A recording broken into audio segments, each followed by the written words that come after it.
ये कह रही हैं, आप कह रहे हैं कि तुम हिंदू लड़की हो, तुम्हें धर्म बदलना पड़ेगा, बस बात। तुम कह रहे अच्छा।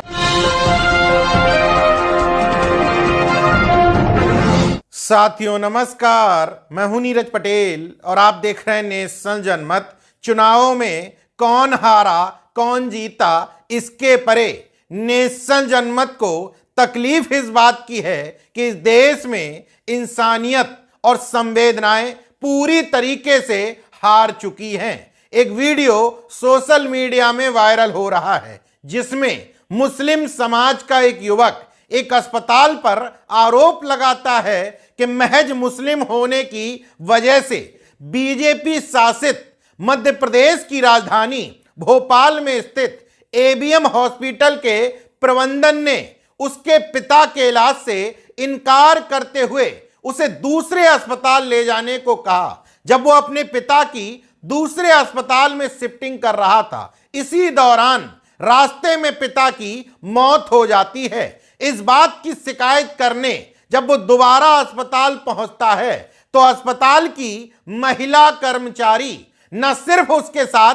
बदसलूकी करती हैं बल्कि बीजेपी और दक्षिणपंथी विचारधारा द्वारा समाज में फैलाई जा रही हिंदू मुस्लिम गंदगी को आगे बढ़ाते हुए अस्पताल की कमी को छुपाने के लिए ऑन कैमरा यह आरोप लगाती है कि अगर तुम लोग यहां से नहीं गए तो मैं आरोप लगाऊंगी कि मौलाना मुझसे कह रहा है तुम हिंदू लड़की हो, तुम्हें धर्म बदलना पड़ेगा।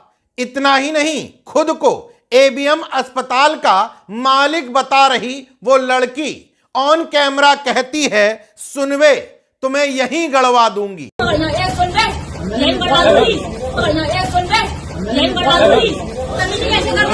बदतमीजी नहीं कर रहा है मैडम, आपसे कोई बदतमीजी नहीं कर रहा है।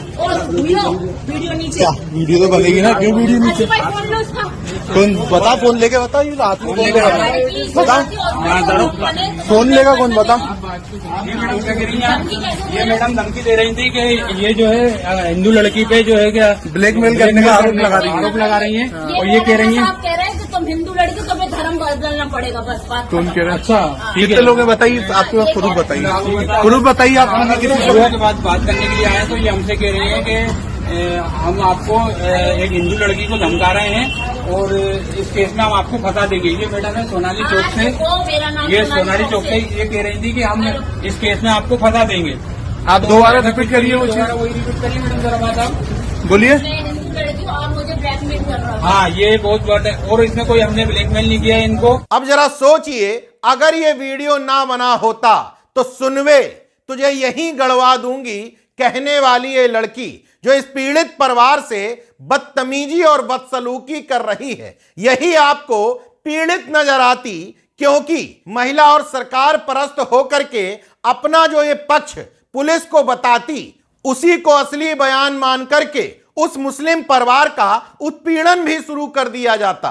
वो तो शुक्र मनाइए कि वीडियो बन रहा था, वरना खुद को अस्पताल का मालिक बताने वाली सोनाली चौकसे नाम की ये लड़की नफरत की मानसिकता को आगे बढ़ाते हुए इस मुस्लिम परिवार पर यह भी आरोप लगा सकती थी कि मुझे ये धार्मिक आधार पर धमकाने आए थे, मेरा धर्म परिवर्तन करवाने की कोशिश कर रहे थे। यह घटना 20 नवंबर की है। घटना में पीड़ित शख्स मोहम्मद वासित ने बताया कि 18 नवंबर को उनके पिता के सीने में दर्द हुआ तो वो एबीएम अस्पताल लेकर के पहुंचे।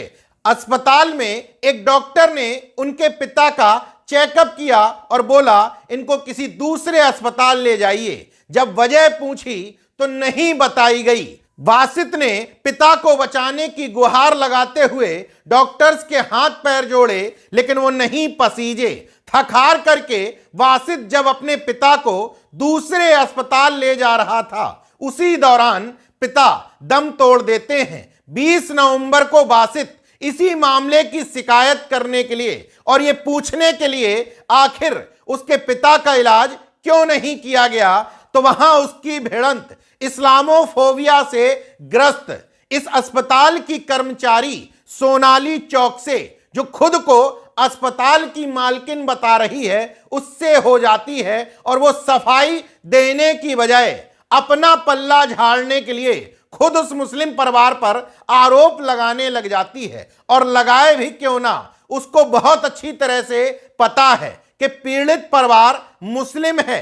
जैसे ही मैं इस मामले में हिंदू मुस्लिम का एंगल लूंगी, वैसे ही मोहन यादव सरकार का पुलिस प्रशासन इस पीड़ित परिवार की सुनने की बजाय इसी की चूड़ियां टाइट करने लग जाएगा, क्योंकि इन सरकारों को बहुत अच्छी तरीके से पता है कि इन अंधभक्तों का सब कुछ छीन लो, नौकरियां, आरक्षण, हिस्सेदारी, कुछ भी, लेकिन इसके सामने एक धर्म विशेष की चूड़ियां टाइट कर दो, उसी में मदमस्त हो जाता है।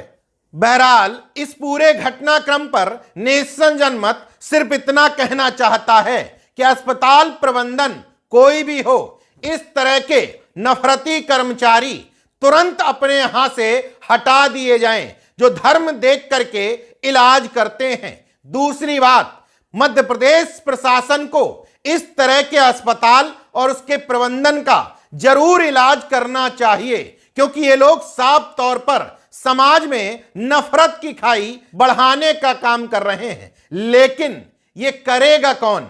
वहां की सरकारों को बहुत अच्छी तरह से पता है, जितना ये नफरत की आग भड़काई जाएगी, उस आग में उनकी राजनीतिक रोटियां उतनी बढ़िया ही सिक पाएंगी। देखते रहिए नेशन जनमत, जागरूक और सजग बने रहिए। जय विज्ञान, जय संविधान, जय लोकतंत्र। धन्यवाद।